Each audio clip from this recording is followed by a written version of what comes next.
I think so. I think I don't want to say it's by default because, again, the theme of this week's show is nothing is by default. But man, you lose Houseman and Farrell off that team from last year, and you only have Ruckert, who's really played, coming back. I think that in some regards, they are looking at Stover as being the number 2 tight end. They got some younger guys that are on that list as well. But to me, Stover made the move from defense to offense with this in mind, that he would be next in line this year. He was a great offensive player as well as a great defensive player in his high school days. Lexington High School up in the Mansfield area was a Mr. Football because he could do both. And I am looking forward to seeing what he could do. We got to watch one day of practice, I think last spring, before the pandemic, and he was all over the place catching passes. And for whatever reason, never really got to see much action during the season. And, of course, they had the 3 guys with seniority over him that Kevin Wilson went with, and I'm sure he was whispering in Cade Stover's ear the entire time, "You're still my guy, Cade. You're still my guy," because Cade Stover stood very stoically over on the sideline all season long and played a little bit on special teams maybe. I don't know. We didn't really see much at all. So now they're turning to him and saying, "Okay, this is your 3rd year. This is what we're looking for here. And we need you."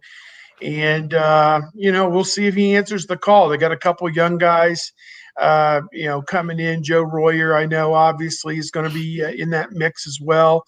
And so they've got a tight end, I think, is it Hart, coming in from Colorado, I think is that his name, as well. So they've got, and they've got a couple walk-ons that they're going to be using as well. Mitch Rossi, I think, is he still in that group, perhaps as a walk-on. So, they're gonna have some guys there, some bodies. But I think this is the year for Stover to have his breakout and for the public to reacquaint itself with why he was such a big deal coming out of high school 2 years ago. I'll jump in. I mean, they ran a lot of 12, 1 back, 2 tights last year. So, I mean, the opportunity is going to be there for Stover this year if they continue running 12.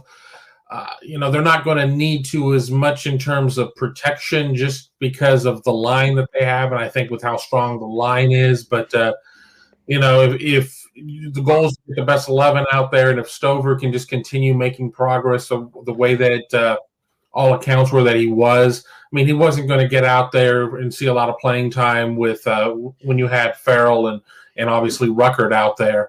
But I think that I think he could have a pretty big impact this year. For a lot of good things. I mean, it's just all a matter of putting it together. You get recruited on one side of the ball. I mean, you can be a standout 2-way player in high school, but we know that doesn't necessarily mean much in terms of translation. But I'm sure that Larry Johnson just didn't up and say, "Hey, just take him, just take him." It was kind of a situation of where it's like, I think his better need is there. Let's move Cormonte Hamilton to defense.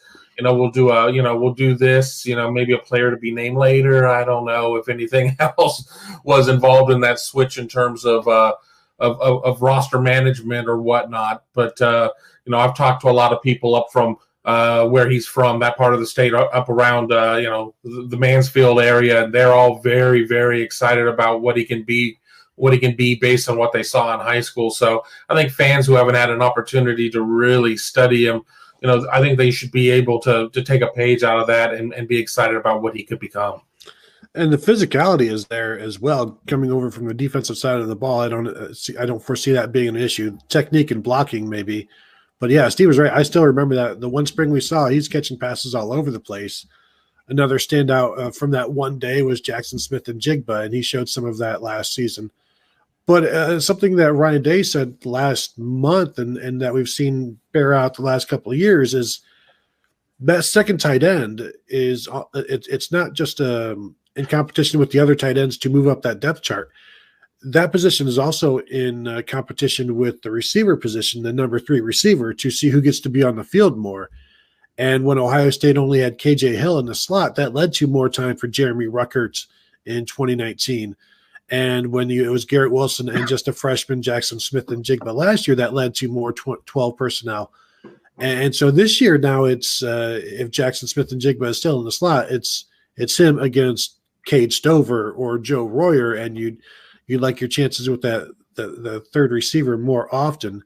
So it just that battle of the inside receivers versus the second tight end for the Ohio State tight ends is going to be an issue, and I like the Ohio State receivers on in that respect. So I think Jeremy Rucker gets a ton of time. Cade Stover will get some time. I don't know if they're going to be able to run as much 12 personnel, not just because of Cade Stover, but because of the number of receivers that they have to get on the field.